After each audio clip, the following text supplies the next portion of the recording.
안녕하세요. 하도준 목사입니다. 10월 14일 월요일 매일 성경 가이드 하겠습니다. 열왕기하 23장 31절부터 24장 7절까지는 유다 왕국의 역사에서 여호아하스와 여호야김 두 왕의 통치에 대한 내용들입니다. 요시야 왕의 아들 여호아하스는 23살에 왕이 되지만 3개월 동안을 다스리고는 하나님 보시기에 악한 일을 자행함으로 하나님께서 그를 완전히 폐위시킵니다. 어떤 방법으로요? 애굽의 바로 느고를 통해서 그렇습니다. 그리고 그는 이집트로 애굽 땅으로 끌려가고 잡혀가고 거기서 죽음을 맞이합니다.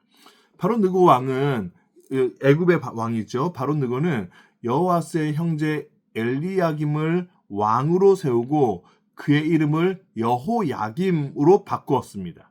여호야김은 25살이었고 그 이후로 11년 동안을 통치합니다.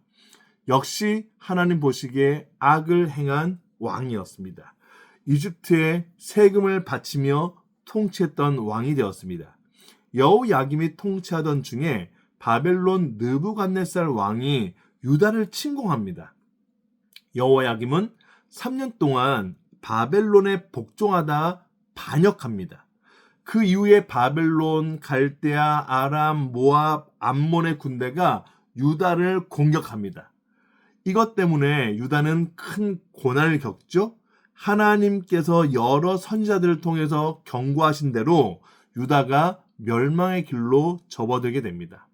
애굽의 왕은 더 이상 유다를 공격하지 못했고 바벨론 왕이 애굽 강에서 유프라테스 강에 이르는 모든 영토를 차지하게 됩니다. 그리고 결국 이 유다는 망하게 되는데 여러분 이 망하게 되어진 내용들을 우리가 잘 보셨다시피 말씀의 내용들을 읽어보시면 특별히 결정적 이유가 선명하게 나타나 있습니다. 앞서도 한번 언급을 하셨겠지만 24장 3절 말씀에서는 므낫세의 모든 죄로 인하여 유다가 망하게 되었다라고 결론을 맺습니다. 여러분 므낫세 왕이 어떤 왕이었길래요? 그리고 도대체 어떤 죄악들이었길래 남유다 한 민족이 망하게 되는 결과를 초래했을까요?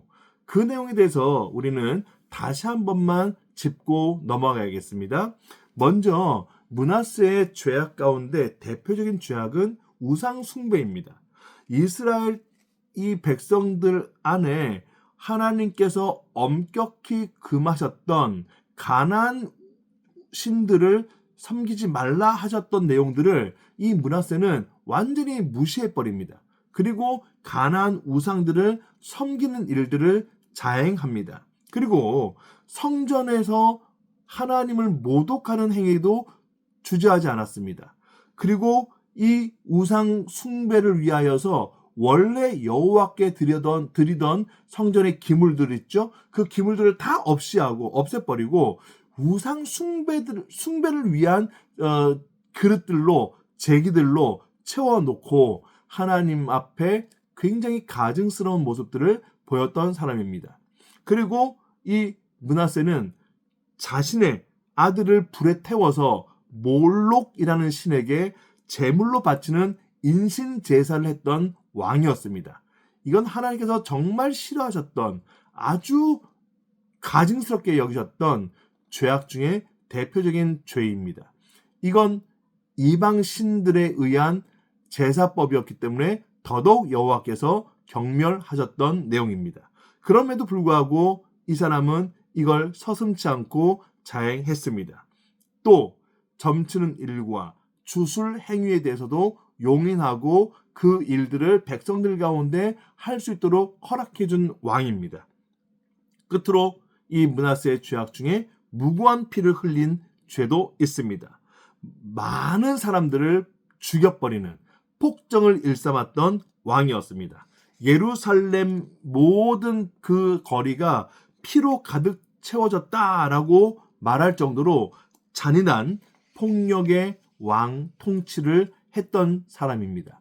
이 므낫세의 죄로 인하여서 결국 마지막 시점에 달아서는 이 유다가 므낫세의 죄로 인하여서 이렇게 되었다라고 결론을 내립니다.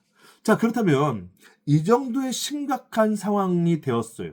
이 정도의 남유다가 멸망하게 된 상황에 이르렀습니다. 그렇다면 여기선 소망이 없을까요? 여기서 끝이 난 걸까요? 그렇지 않다는 거죠. 사람의 이런 모든 일로는 하나님의 구원 계획을 이룰 수 없습니다. 여호와께서 가증스럽게 여겼던 죄악들을 통해서 하나님의 구원 계획을 이루어가는 것 자체가 이미 잘못된 상식적인 내용입니다.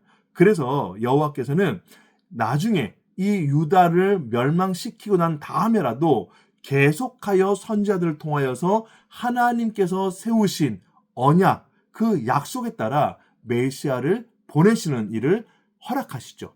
그 일은 하나님의 편에, 하나님의 주권에 있는 내용이었습니다. 이것으로 미루어 보아 사람들이 하나님의 뜻을 거슬러 어떤 행위들을 한다 할지라도 그것은 흙 역사로만 남을 뿐이지 선한 하나님의 뜻을 이루어가는 방식은 결코 될 수 없다라는 점을 기억하셔야겠습니다. 오늘 이 말씀을 통해서 우리는 이 남유다가 하나님의 그 언약의 메시아가 오는 길이었음에도 불구하고 하나님의 그 모든 계획 구속 안에는 해당할 수 없는 인간의 죄악상들을 면밀히 살펴보게 되므로 하나님께서의 구원의 희망을 가지고 계시는, 즉 구원은 오직 여호와께로만 말미암는다라는 사실을 알려주고 있다는 사실을 기억하시면서 이 말씀을 깊이 묵상하시며 살아가시는 복된 성도님들 되시길 바랍니다. 평안하십시오.